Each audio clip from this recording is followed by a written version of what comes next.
Welcome back to the Bentonville Beacon podcast, where we're sharing stories and advice from the entrepreneurs, business executives, and community leaders, sparking the rise of the greater Bentonville area, which represents one of the fastest growing and most dynamic cities and economies in the United States, and is nestled in the Ozark Mountains of Northwest Arkansas in the heartland of America. Hey folks, I'm your host, James Bell, and today we are pedaling along with Scott Fitzgerald, the Big Will at Buddy Pegs, where he's the founder and CEO, and where he spends his time spinning tales that take kids and their families on fantastic cycling adventures. But hold on to your handlebars, because Scott's not just about telling stories. For 2 years over at Thaden School, he was the Wheels Program Specialist, where he swapped textbooks for 2 wheels, turning the classroom into a bike lane and making learning a freewheeling experience. Scott's world is where storytelling meets the spokes, and every day is a chance for a new cycling saga. So gear up for a spirited journey of a guy who's making the bike more than just a ride, but a ride into the future. Scott, welcome to the Bentonville Beacon podcast. Thanks for having me, James. I love the intro. I appreciate that. Yeah, thank you. Well, let's get started on this ride. Will you talk about your earliest memory of cycling and how that passion has grown for you over the years? Yeah, sure. It's a long story of having the bike really be central to my life, and it started back when I was a little kid. And it's hard to remember exactly how old I was. I want to say 4 or 5, might have been 6, somewhere in there, right? Where I remember the feeling of freedom and just excitement and amazement when I first learned how to ride a bike. And at that point in my life, that was neighborhood freedom. That was exploration. That was going off with the bigger kids who are already on bikes riding around the neighborhood. And I couldn't wait to get to that point where I was joining them for those adventures. But I also remember it was hard. I remember falling a lot. I remember wondering if I was ever going to be able to do it. I remember all the setbacks and the struggles and the tears. And, it wasn't this joyous, magical moment of, immediate discovery. It was hard work. Yeah, you bet. I remember all the falling too. And now that I'm an adult and I've started riding again, I'm experiencing that again. Hopefully not too much. Yeah, hopefully not too much longer. But yeah, I wrote down some of those adjectives. You said freedom, excitement, amazement, exploration, adventures. I do remember it being exactly that. And each time I get on the bike now, it still feels that way, although my bones hurt a little more. But, so I checked out your background, and it's super interesting. So I'd like to take you back a few years and sort of celebrate your journey and learn from you. Will you take us through your journey from opening a one-man bike shop and taking that to a top 50 bike shop in America? And I believe you did that in Wyoming, right? That was in Jackson, Wyoming. Great. Yeah. Will you talk about that? Yeah, happy to. It really goes back to the bike being pretty central to all the major milestones in my life. When I graduated college and I moved west, I was on the East Coast. I grew up on the East Coast, Boston suburbs, and school up in Vermont. Became really passionate about skiing in the mountains, and that's what brought me out west. And I graduated with a business degree, and I started to dip a toe into the more conventional business world. And I was going, to interviews and internships and trying to launch that business career. But along the way, I realized that I was really passionate about mountain biking. I had just been introduced to mountain biking late in college. I had put the bike down for a lot of years, through the last part of my high school years and the first part of my college years. The bike wasn't a part of my life. But then I had a roommate who was really just starting to get into mountain biking. And this was, mid 1990s. So nice. Mountain biking was still pretty new. And it just really spoke to me right away. And I remember somebody, or probably many people, telling me, focus on what you're passionate about. You're young, you're just out of college, what really gets you interested right now? And I thought, mountain biking really has me interested right now. So as I was starting to, launch that career that felt more like the track I was on, I started working in bike shops. as a bike mechanic, and I rose the ranks and became a service manager and spent a lot of time working in a variety of different shops. And one day it just dawned on me that, that business track I was on didn't have to look conventional. I could sort of do it a little differently. Mm-hmm. And I thought, well, what would small business ownership look like? I don't really know, but I'll bet I could go out on my own and try to be an independent one-man repair shop and just see what that felt like and what that was like. And when I did that, I got busy right away. I mean, I knew everyone in town. I was a well-known bike mechanic. So when I went out on my own, I had business right away. And one thing led to another, and I just kept reacting to consumer demands, right? Mm-hmm. Hey, it's awesome that you're fixing my bike. Could you sell me a helmet? Well, yeah, I guess I could bring in helmets to sell. Well, that's cool. Could you sell me like some pedals and bike shoes? Yeah, I guess I could sell pedals and bike shoes. And then it turned into bikes, and then it turned into other categories of bikes. And over the years, one thing led to another, and we became a full service, full-fledged bike shop representing all the categories. And we were one of the first, certainly the first in our area, but one of the first probably in the country of ski towns of being a year-round bike shop that didn't turn into a ski shop. We didn't put away the bike tools in the winter and start doing ski tunes. We just did bikes all year long, but we were buried in snow half the year up there. And but it seemed to work. It started to become a real community hub for cycling. And as you know, living here, cyclists are really passionate about their sport, and that doesn't stop in the middle of winter, even if there's a lot of snow on the ground. So anyways, that led to many years of running that shop side by side with my wife, who has been my business partner the whole time. It's pretty cool what happens when you just start a passion and it turns into something big. Yeah, careful what you ask for, right? Yeah, right. You've been there. I love that it turned into a year-round bike shop. Must have been preparation for coming here, where every bike shop's a year-round bike shop. That's pretty cool. You have this rich history of entrepreneurship and community involvement. You served as mayor of, Victor, Idaho? That's right. How did that and your other experiences sort of shape your vision for Buddy Pegs? I think the key word there is community.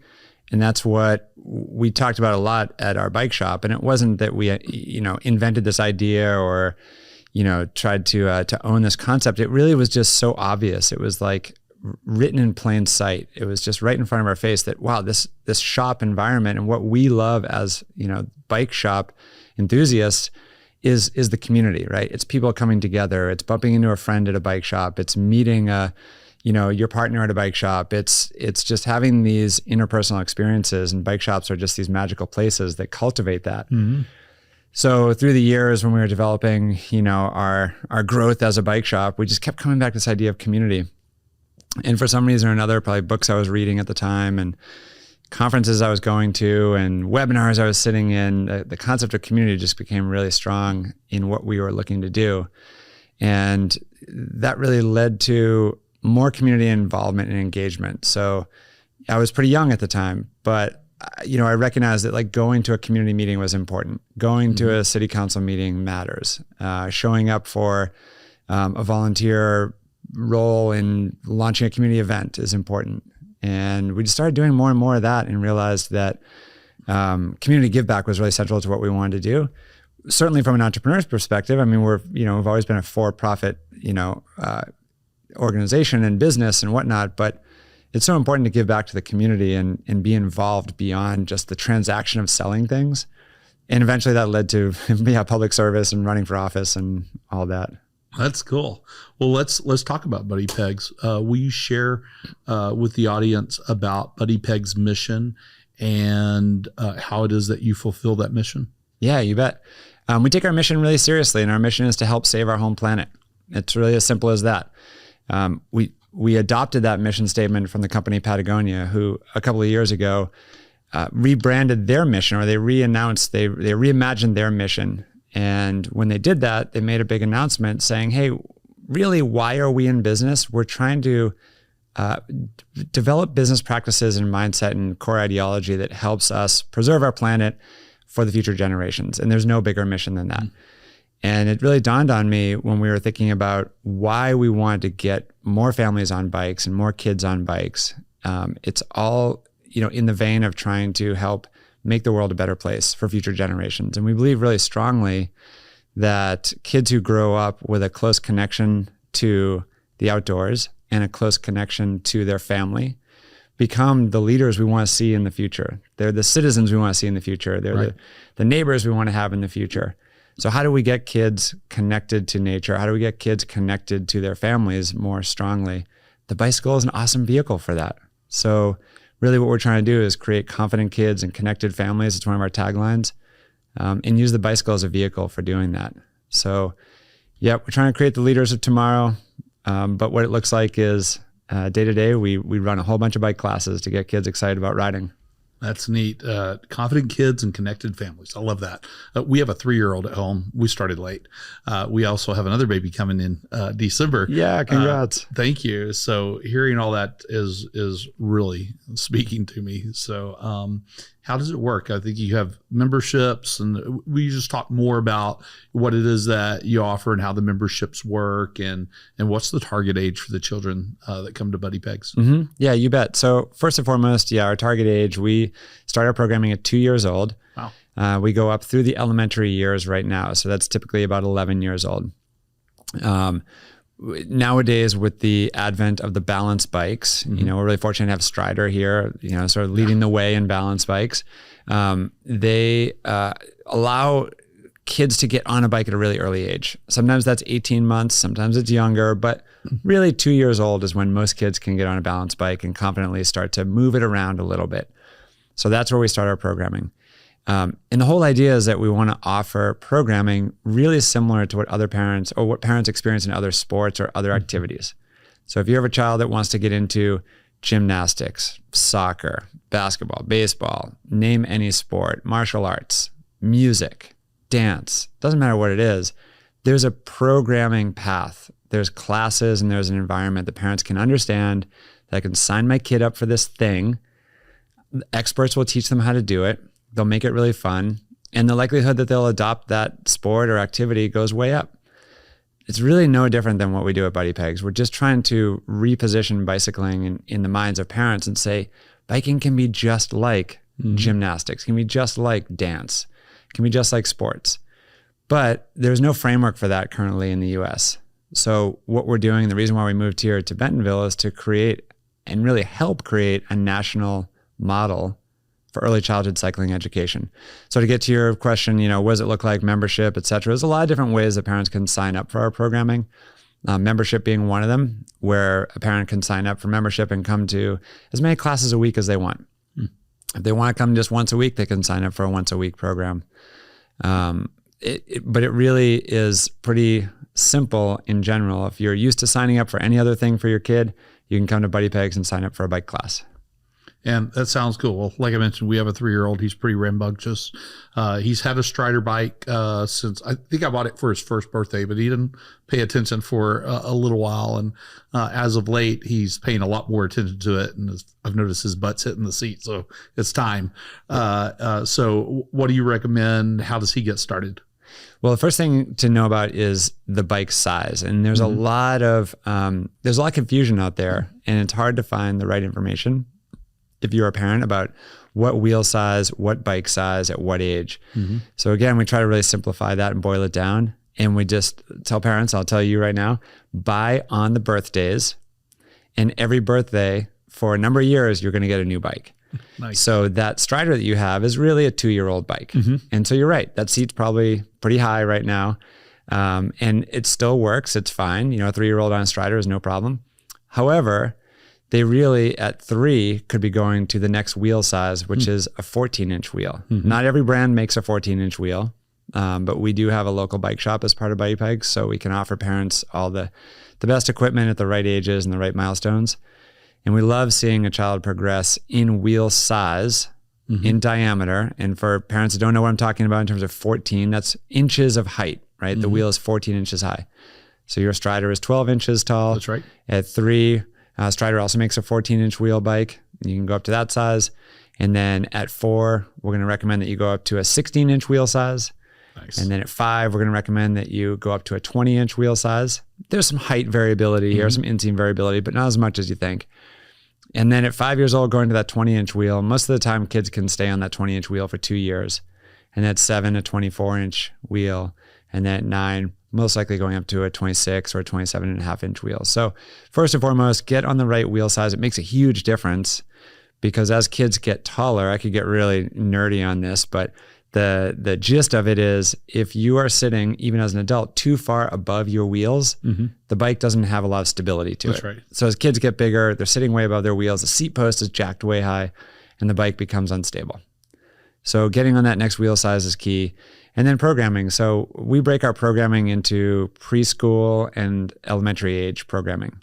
So at the preschool age, you can come to a class at Buddy Pegs, or we offer classes at, now I think we're at 8 or so different preschools around Northwest Arkansas where our coaches actually go to the preschool directly during the school day, and kids come out groups at a time, and we set up our bicycle playground in the parking lot of preschools, and we run half-hour classes for kids directly during the school day. So that's kind of the intro to our programming, is that preschool age. That's neat. All right. We're going to have to just do it. Yes. I know he'll love it. Like I said, he's got, he tried on his Halloween costume, or one of his Halloween costumes, the other day. So this kid's running around the house in his full-blown astronaut costume, and then I see him show up on a tricycle, and then I see him show up later on his Strider bike, and then later he's got this little plane he shows up on it. He was trying all the modes of transportation. So it was great. It's just a lot of fun. So, well, another bit of information that parents aren't always familiar with is, when do you actually introduce pedals? So that's a really critical milestone, and a lot of parents are thinking about that. I want my kid to be pedaling a bike, and how do I do that? For you are at a critical milestone personally, because you've got a child who can confidently ride a balance bike. And most of the time, a 3-year-old who's confidently balancing a balance bike can go straight to pedals without ever touching training wheels. Neat. But the right class environment and coaching really helps with that quite a bit. But you're kind of ready, James, for that pedaling adventure and lifelong adventure to begin.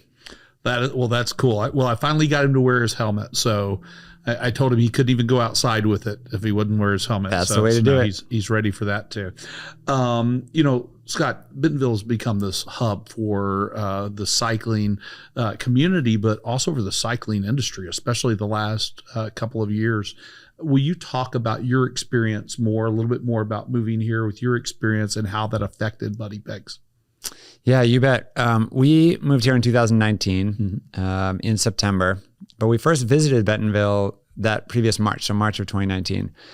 And we were actually, my wife and son and I, we took nearly a year to travel around the country doing Buddy Pegs programming in different communities and different cities, looking for the right place to land Buddy Pegs. Because we knew, we have aspirations for a national scale. We want to build something that can actually go across the country, right? And have a headquarters somewhere that would allow us to deploy coaches and programming around the country. Well, Bentonville was not on the list of places to do that from. It usually isn't. But we had to see it firsthand. We were driving, nearby, and we said, well, we should go to Bentonville and check it out. We've heard a lot written about it and want to see it firsthand. Did not think it was where we were going to actually move to. But then when we got here, obviously the trails were great. The town's beautiful. The surrounding scenery is gorgeous. We love the mountains. So, having the Boston Mountains right there is awesome. But what was really striking to us was the people and the support. And we just immediately started to get connected to people here who would lean in and listen to what we were saying and be excited about it. And then give us, 5 more names of people we should talk to. Yeah. And their phone numbers. And then I'd text those people, and they would text back, and then we'd be having coffee the next day. And so it just felt like there was all this support. And that has just been the story ever since. If you need help here in Bentonville, especially from an entrepreneur standpoint, the help is there. And people will take your call, and they'll meet you for a coffee and give you advice. And that support is just monumentally critical as an entrepreneur. That's cool. I mean, look, you've been part of that too. You may not remember a couple of years ago, shortly after I got here. Well, first of all, I want to go back and look at this. You said y'all visited first in March of 2019. You were here by September. Yeah. It is amazing how many people make that jump so quickly. And I'm always amazed by that. But let's see, my family, we got here in December of 2020. And not too long after that, I started talking to this guy, Jeremy McGee. And then I found myself calling you, I believe in June of 2020, or I sent you an email. I'd gotten your information from Graham Cobb. And I'm like, because Jeremy called me one day and he's like, hey man, I'm ready to make the jump from San Diego, but I'm got this weird timing going. I've got these, of course, he has his adaptive bikes. Yep, and sure. he was getting a new van ready and he needed to make the move, and it didn't make sense to send him to San Diego and then come here. And I said, give me a minute. And a few minutes later, we had a solution because you immediately responded, heck yeah, have him ship them to our place. Yeah. Yep. I remember that for sure. And Graham, he's like the ultimate connector. And that's just sets the tone when you have somebody. At the time he was, heading up the Chamber of Commerce the Chamber of Commerce. And, having somebody in a position like that actually connects you to the right people so fluidly and easily is it's critical. Yeah. Yeah. Very cool. Well, a lot's changed here in the last, 4 years that you've been here. Yeah. And, both overall, but like we were talking about with the cycling industry starting to really cluster here, will you share your thoughts on Bentonville's evolution in the 4 years that you've been here? Yeah, you bet. I mean, I think we would need a much longer podcast to share all of the thoughts. Right. But, what's been amazing is, and you and I were sort of chatting about this in the pre-show time here about how things get announced here that almost seem unlikely or impossible anywhere else. Yeah. And then before you know it, in a really short amount of time, it happens. I remember hearing the first rumor of the castle and the castle trails, right? And you're like, a castle with a bunch of flow trails coming off of it? What? And then it felt like months later it was there and it existed and it's been always here, So it's been amazing to see the vision come to fruition so quickly. And it's amazing to see the mountain bike momentum starting to lead to more of the on-street infrastructure and more of the bike as a lifestyle, as a transportation lifestyle piece, infrastructure development programs starting to kick off. So I think that's something that will transcend all of the excitement and hype about mountain biking capital of the world. And I'm so looking forward to, and I already see it developing and unfolding, we're going to be the bicycle capital of the world, not just the mountain bike capital of the world. So to me, that's the most exciting stuff. Is I love the trails. I'm a mountain biker primarily. And I can't believe the trail development that's been happening here, but I'm most excited, and I already see it happening, the on-street and the connected transportation pieces. You're exactly right. That's ramping up very quickly. Gravel is taken off quickly here. And you're right. It probably will just become the cycling capital of the world, which is pretty neat. And we're in a unique environment where we have all 4 seasons, so that helps, I believe, with that as well. It's just the right environment or right secret sauce all the way around. For the audience beyond our city and region, from your point of view, Scott, what unique opportunities does the greater Bentonville area and Northwest Arkansas provide for promoting the cycling, and healthy lifestyles, especially for children and families? There's a what I would call a monumental opportunity for Bentonville right now, which is to jump the curb from just infrastructure development to the intersection of infrastructure and programming. And while I do believe in the if you build it, they will come, methodology of getting more people off the couch and onto the bike and developing healthier lifestyles, I don't think it's going to bring us all the way to where we want to be as a community. And we must continue to think about layering on programming as a way to welcome other people into the sport. And we hear it all the time, and we see it firsthand all the time at Buddy Pegs. We work with thousands of families every year, and there are many families who are not adopting the sport or the lifestyle just because the trails are there. They'll live right next to them. They won't even know about them or use them. We have to welcome them in, and we have to develop a systematic way to do that. So that's what we think about a lot from Buddy Peg's standpoint is, yes, we're seeing a huge growth in the number of families riding bikes, and that's great. But the bigger opportunity is all the families that we haven't reached yet, because there's a lot more of them out there than you realize, and they're kind of hidden in plain sight. And so we need to welcome those people in, give them a pathway to experience biking. We think that kids are the best on-ramp to that pathway, because when parents come and they see their children starting to enjoy the sport and exploring the different trails, they immediately, or maybe not always immediately, but they do over time start to wonder about themselves being a trail user. And then their family becomes a cycling family, or what we call an adventure family. But it has to happen in a thoughtful way. And I think programming is the way to do that on top of great infrastructure. So I think when we collectively as a community really nail that, it's going to serve as a model for the whole world. And it can be born here, it can be developed here. And then I can't wait to see it spread so that other communities pick up on it and we start to really see meaningful change. That's cool. Everything, as easy as it seems, like somebody could just go right out their door and hop on a trail, is people do need to be welcomed in, right? People have questions, what bike do I get? How do I really do this? How do I keep from hurting myself? And sometimes it just takes that little nudge. And I love having that access to families through their children to ride, and that's pretty neat. Why not this community? This is the right place to do it. Yep. Will you tell me a story?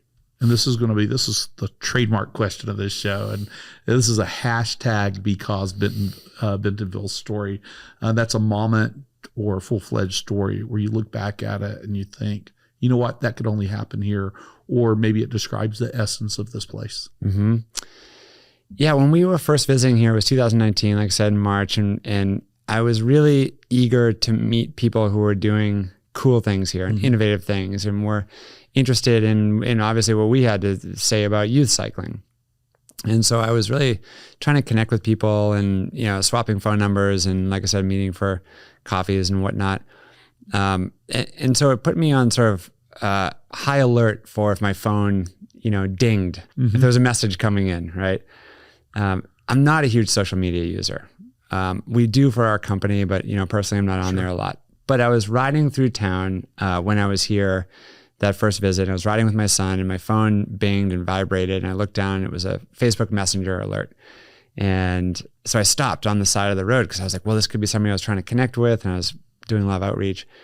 And this message popped up from a really old friend of mine, like 25 years ago, really close friend that we had lost touch with each other. And the message said, hey, I think you and your son just rode past my house. Are you in Bentonville? What? And I had no idea he was in Bentonville, really had lost touch with what he was up to in life. And so I spun a quick U-turn. He's standing on his front porch, and we rekindled this friendship that was 25 years old. But we used to race mountain bikes together around the country, and we were really close at that point. And now we're really close again because he had moved here because of all the excitement and energy that was going on, and I had come here because of all the excitement and energy that was going on. So to me, that's a Bentonville moment because there's so many people that are being sort of magnetized to this place, some really great people. And I'm really looking forward to seeing that continue, where really good people are looking to move here and contribute to this community. That's really neat. Isn't that amazing? 25 years and it's just right by my house. Yeah, and I mean, come on, we never would have thought we'd reconnect in Bentonville, Arkansas, of all the places 25 years ago, That's really neat. Well, I have a less stellar story that just happened the other day, and I had to go back around the block at the square to catch a 2-second video of it. It was a very hashtag because Bentonville moment where I saw a motorcycle with a bike strapped to the back of it.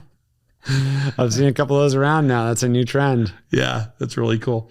Scott, your role that you had at Thaden School, the Wheels Program Specialist role, that sounds pretty fascinating. I'd love it if you could briefly talk about Thaden School and what that's about, and about the program that you were involved in and how that connects to Buddy Pegs.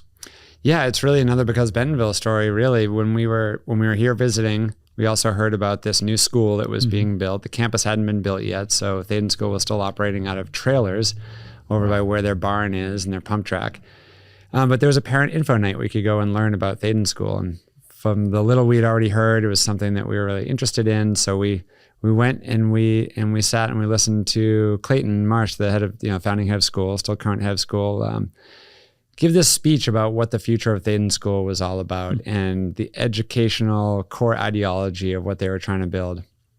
And my wife and I were literally elbowing each other in the seats. Like, what can you, there's no way like a school like this actually exists. Are you kidding me? You know, focusing on the whole child, focusing on community, focusing on, community-based, project-based learning that really met every child where they're at. A number one central focus on diversity. And to boot, an embedded bicycle track of, curriculum and classes woven into the core fabric of the school. It just sounded unheard of, Sure. We couldn't have dreamed it if we just sat down and tried to envision the best model for a school that we could think of. And I'm not overselling it. It really is it's such an incredibly unique place. So anyways, when COVID hit, our Buddy Pegs programming got shut down immediately. We had just moved here, right? We had moved in the fall of 2019. Sure. And then all of a sudden, it was basically St. Patrick's Day-ish, early March of 2020, the whole world shut down and we went into lockdown. Well, that meant no youth programming of any kind, which basically turned off the spigot of our business entirely. Wow. So as an entrepreneur and a father, what you do is you go look for a job. I was like, well, this company is not going to put food on the table for some time now. So let's think about how we can, stay here in this community but I need to go back and get a job somewhere. As soon as I kind of had that thought, a friend of mine sent me the posting for the Wheels Specialist program over at Thaden School. Perfect. Amazing. I read the job description and laughed. I'm like, this couldn't be any more of a dream job than what is written on this paper here. So I took the job. It was a great fit. Really love that school and everything that's going on over there. And it was an opportunity to take a really young program and try to take it to the next level. And that's never really been bicycling classes for kids in middle school and high school doesn't really exist anywhere in the country unless it's a dedicated bicycle mechanic shop class, which does exist. And in fact, even Bentonville High is a great bike mechanic shop class. But to think about how to educate 7th graders and 8th graders and then through high school years on bicycle riding, bicycle mechanics, and community development using the power of the bicycle and build curriculum and classes around that. Who else is doing that in the country, right? In the world? I don't know. So it was amazing to help contribute to that program and spend time thinking about how to inspire that next generation around bikes. And eventually Buddy Pegs, picked back up, pandemic started to pass by, and we were able to get back to regularly scheduled business of Buddy Pegs, and that needed me back full time. So I did 2 years over there at Thaden School and then back to Buddy Pegs full time. Well, what a neat time and a neat opportunity, though, right? Because Bentonville, right? Yeah. Seriously, that was, couldn't be better. There's a lot of because COVID, too. Yeah. Hashtag that for sure. That is definitely because Bentonville, it's because COVID that my family got here faster. We had already decided that we were coming here, but we were on a little slower track. And we were somewhere between passive and starting to get active, and COVID forced us to change. It accelerated the pathway here too. So not for all the bad things that happen. I keep hearing all these good stories that come out. That's great. Silver linings. Yeah. It seems like storytelling is a big part of Buddy Pegs, of your story. And when I was backgrounding you, I made myself a couple of notes. I found the World of Buddy Pegs podcast. I also found books like Buddy Pegs Taking the Lead. I did buy one. Thanks. It arrives on Saturday. I should have just brought you one. I'm going to bring it to you to sign it. I'm looking forward to reading that to my son and then his sister when she comes. I'd love to know, how you see stories then enhancing the mission of getting kids on bikes. I'd love to know more about that. Yeah, you bet. As a dad yourself, I'm sure you've seen the power of story and the power of media in your child's life already, right? And that's what really dawned on my wife and I from the very start of wanting to do more with kids cycling. We just knew we wanted to do more to advance the number of kids on bikes. And at the time we were thinking a lot about this, somewhat unknown statistic, but since the year 2000, there's been about a 50% decline in the number of kids on bikes in the US. Wow. So if a generation's about 25 years, we could say, wow, the number of kids on bikes has been halved in one generation. That's unacceptable in my eyes. So what do we do about that? I don't know. At the time we had a child your child's age, right? Your son's age, 3 years old. That's how old our son was when we said, why isn't there a book that we can read at bedtime that gets him excited about bikes and the biking lifestyle? And at the very least, there should be an alphabet book. Like, why isn't there a B is for bicycles? We literally just said that, to each other one night, and my wife and I. And it just dawned on us that if it didn't exist, somebody had to make it exist, and we should be the ones to do it. We should just write a book called B is for bicycles. So that's where it started. We started to just jot down some limericks with every letter of the alphabet that related to bicycles. We started talking to friends who had gone into the publishing world. We started to learn about the publishing world. We launched a Kickstarter campaign for that book through our bike shop. And we were, really fortunate to have that funded. So we were able to move forward with paying a friend to do the illustration, do all the printing, and self-publish the book. Nice. So that became the genesis and the basis of launching Buddy Pegs. And everyone always wonders, what is Buddy Pegs? It's a throwback reference to the metal pegs that you would screw on the back of a bike so your buddy could come along for a ride. A lot of times BMX freestylers use them, but when I was growing up, we called them Buddy Pegs because your buddy would stand on the back of the pegs and you'd take him along for a ride. So we thought, that's kind of fun that we're trying to bring the next generation along for a ride. So it was B is for Bicycles' first book, and then we backed that up with Taking the Lead, which is the story of our animal characters who are introduced in B is for Bicycles, opening a bike shop in their town. And we launched this whole storytelling environment of these dogs and cats who ride bikes and live in the fictional town of Spokesville and own a bike shop and bring more of the community, along for the ride and do it through bicycles. And then when we moved here to Bentonville, we rebranded B is for Bicycles, B is for Bentonville. And we had some of the illustrations updated to showcase local ride spots around town and, community landmarks. And then we took the stories into podcast and we started to do these children's storytelling podcasts about these dogs and cats who ride bikes, and we'd voice act them and put in sound effects and music and everything. And that was the start of Buddy Pegs. But trying to keep a long story short, we started talking to a lot of parents when we were doing those books, and we were on book tours and we were trying to, visit different bike events and sell books. And we just kept hearing over and over again from parents that it was just hard to teach their kid how to ride. Even if they loved riding themselves, that moment of trying to get a kid off training wheels was a huge struggle. And we realized through so many of those conversations that we really needed a foundation for programming to get more kids on bikes. So Buddy Pegs does have the storytelling and media side of it, and it has the direct programming side of it. Neat. Brilliant. Love it. Thanks. Looking ahead, what are some projects or initiatives that Buddy Pegs has going forward into the future? Yeah, so we're really focused a lot on direct programming right now. We'll continue to have that as a primary focus. So right now we do year-round kids bike classes and summer camps in Northwest Arkansas, including all the way down into Fayetteville. We also do that up in Kansas City. And next year, I guess the big announcement here is we're going to Dallas. Awesome. So we're going to have our next market on tap. And then we'll continue to build out this central team here that manages these programs, especially summer camps. That's our big focus in these different markets other than Northwest Arkansas, and continue to replicate that model from here in Northwest Arkansas, but start spreading the love into more communities. Yeah. Well, Dallas isn't that far away. It seems like the perfect distance to start the next program. So I'm glad that you're reinforcing that. So we're thinking, that's really cool. Well, hey, as we start wrapping up the next segment, I'm going to ask you some questions that might seem a little silly on the surface, but they're designed to get to know more about you and your personality and how you think. And then I'll ask you some advice questions as well. So first question I have for you, Scott, is if you could design a magical bicycle, I imagine you're going to have an amazing answer for this, but if you could design a magical bicycle and it could have any three capabilities and they could be real or imagined, what would those capabilities be and why?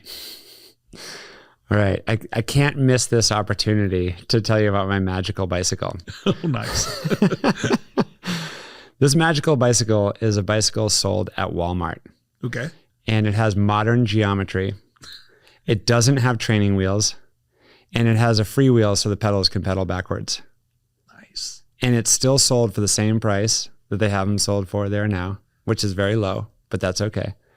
But it modernizes the bike in the largest retailer in the country, selling the most number of bikes to the most number of families in the country. And the great majority of those kids' bikes have terrible geometry. They don't allow a child to reclock their pedals by spinning backwards. And they're sold with training wheels. Let's be done with these training wheels. That is not how we should be teaching kids how to ride bikes. So if you want to see a side of my personality, it's the angry bike coach side of my personality, that I am so tired of the bike industry putting these training wheels on kids' bikes and not recognizing that we can teach kids a better way to ride through balance first. So that magical bicycle, I want to see it in Walmart, because that's where families are going to buy their first kid's bike. And we can reimagine that category in that store to be a modern bike that helps kids really fall in love with the sport. And it doesn't have to cost any more money. It just has to be disrupted a little bit. It just has to be like reimagined a little bit, or just updated. Nice. You know, categories get updated all the time across that store. Let's update the kids' bike category. There's your challenge, Walmart. I know you're listening. That's right.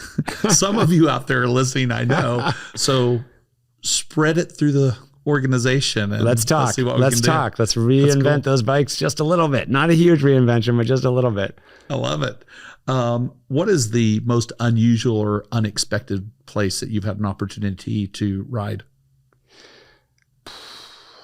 Or that cycling has taken you? Yeah, right. There's a lot of different places that cycling has taken me. And I think, I just, I'll mention the most recent one. And this is a maybe another Because Bentonville, story. Was over in Scotland for the World Championship bike events. We've got a really good friend over in Scotland, and the UCI, the governing world body of cycling, announced that they were going to do all the world championships of every discipline of cycling in one place in Scotland. So we packed up our bikes, we went over there, took an amazing family vacation, traveling through and riding in Scotland. And when we got to the venue of the downhill mountain bike race, the very first person that we bumped into was Gary Vernon from Bentonville, Arkansas. All roads point to Gary. Right? So that was great. And we got to spend an awesome day with Gary, walking the course and cheering on, and seeing for the first time in person the USA cycling jerseys with Bentonville, Arkansas, and Oz right on the front of the jerseys. That's cool. So that was a great moment of our cycling journey. That's pretty neat. Well, I have to say, since you mentioned Gary, if you haven't seen that episode, Gary's been on the podcast, and it's just a fabulous episode, getting to hear the history of how the trails came about here and his part in it, and how the whole cycling industry is coming here. So that's really cool.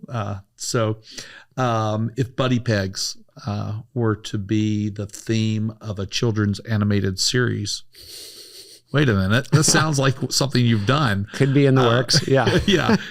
What animal characters would play you other than cats and dogs? And which ones would play other members of your team?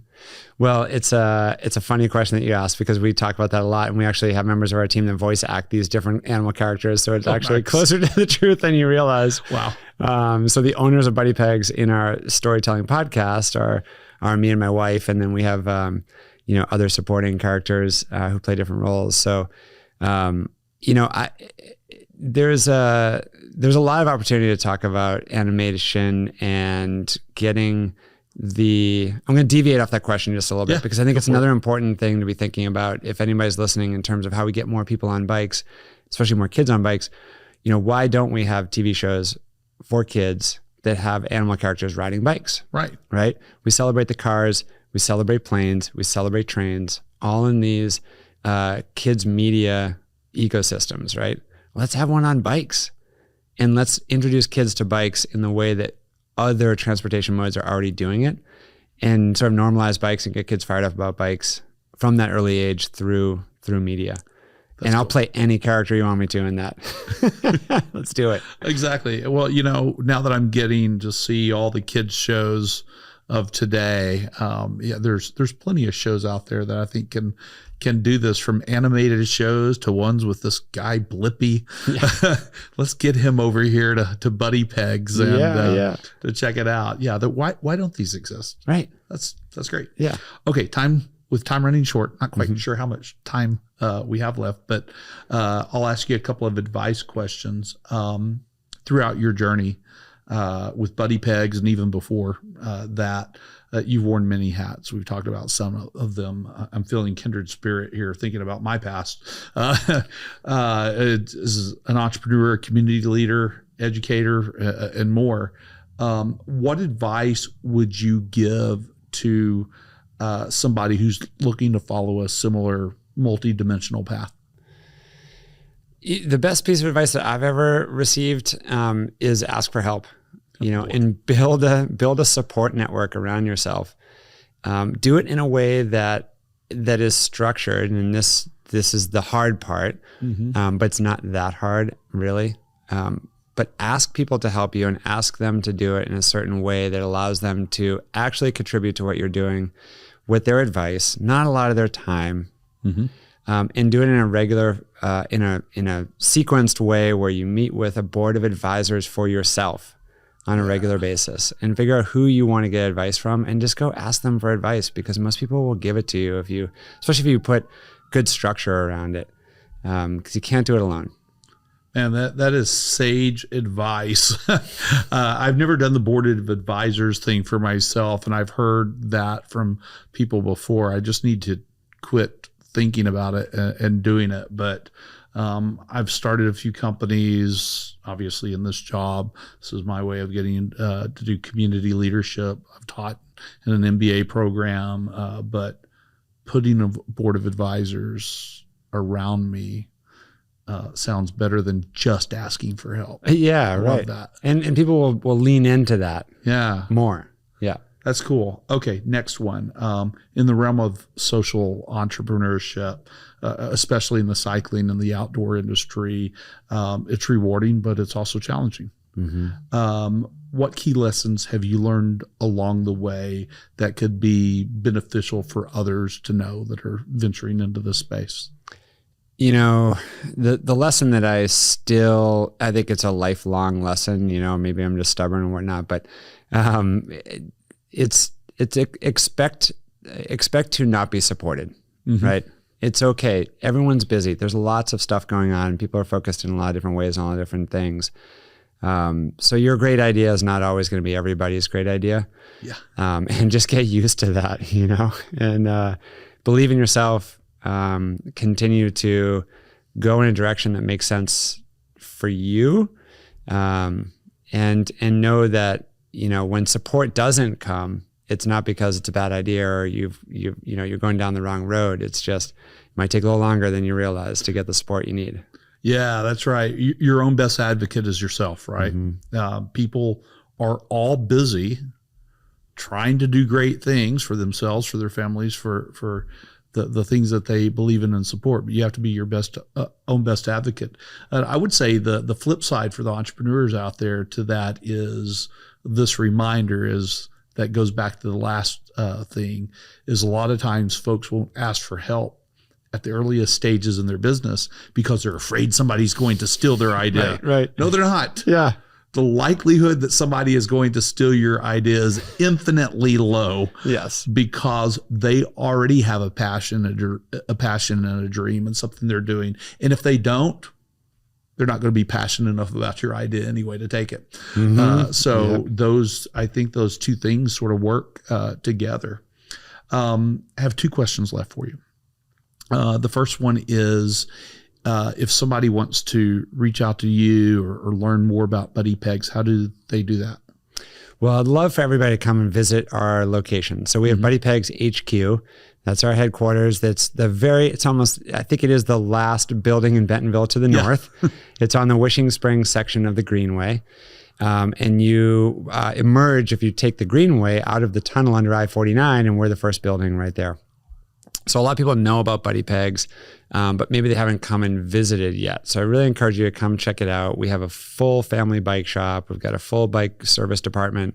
Obviously, we have all the kids' bike classes. We have indoor ride zone for teaching learn to pedal and balance bike classes. We have an outside backyard for our mountain bike kids and skill development for the mountain bike kids before we go hit the trails. And we do programming from never ever to shredder, all the way through the whole spectrum. Always welcome to shoot me an email, scott@buddypegs.com. I'd love to hear from you. But just come say hi, stop in. A lot of people ride by that I know, and they just don't ever stop and just come in and say, they might not have kids, and I get it, but that's okay. Come check it out. See what we got going on over there. And I think it'll be more than you realize. Absolutely. If you're around the corner at NWA workplaces or the Bend, all those places nearby, Buddy Pegs is just around the corner, even if you haven't noticed it yet. Yeah. So it's a great little neighborhood we got there. Yeah, it is a cool neighborhood. Scott, last question. What's something I didn't ask you that I should have asked? Ooh, hey, you know what? Our kids' bike races that are happening right now. Oh, yeah. So this is fall 2023, and we have 3 more kids' bike races that are happening called the Pedal Kids Race Series. And that is a community kids' bike race that happens in neighborhood parks. Nice. So we had our first one of the season last weekend at Memorial Park. We had 115 kids racing around Memorial Park in a really fun obstacle course built specifically for kids. And we have balance bike kids at 2 years old all the way up through 11-year-old kids racing with different numbers of laps depending on how old the kids are. We've got our next race coming up at Osage Park, and that's going to be October 29th. And then we're going to be over at Thaden School. Cool. And I believe that day is November 11th. Check buddypegs.com just to confirm. I sometimes get dates a little bit confused. And then the last one will be at Buddy Pegs headquarters. I think that's December 4th. Cool. And they are a blast. They're so fun. We're always looking for volunteers to help out. Bring the kids, make a day of it. We usually have food trucks and a lot of fun things going on. And we activate these spaces that you see all the time that you probably wouldn't imagine as a kid's bike race course, but we make it super fun. Man, that sounds great. I love it. Thanks for sharing that. Yeah, you're welcome. Well, Scott, thanks for sharing your time with our audience and with me, and enjoyed hearing your story and about Buddy Pegs. And I appreciate the work that you're doing. I made myself a couple of notes that I wanted to say to you about that work. I appreciate that. You're bringing kids and adults closer, that you're helping everybody get outdoors, and as you said, creating the leaders of tomorrow. Inspiring these leaders both on a global scale and in their home communities is super important, and you're doing that. So thank you. Thanks. I appreciate it. We covered a lot of ground, and I really appreciate the time, James. Thanks. Cool. Thanks. Well, thanks to our Bentonville Beacon audience for making this show so successful. The guests make this show so easy for me, and I love providing this platform to share their fascinating stories and the incredible work that they're doing that more often than not is making such a significantly positive change in the world. Your engagement, your encouragement, they're both very meaningful to me as well. And it's because of your commitment to routinely tuning into this show that the Bentonville Beacon is going to reach 100 episodes in the next couple of months. So I want to thank you for that because that's a huge milestone. So take a moment to keep the momentum going by sharing Scott's and Buddy Peg's story. Share it with your friends, your colleagues. Go ahead and do it right away after this show. And as always, keep coming back to learn more about the entrepreneurs, the business executives, and the community leaders who are sparking the rise of the greater Bentonville area and Northwest Arkansas, where you get more of what you want and less of what you don't. For all of our episodes, check them out at bentonvillebeacon.com, and we'll see you next time.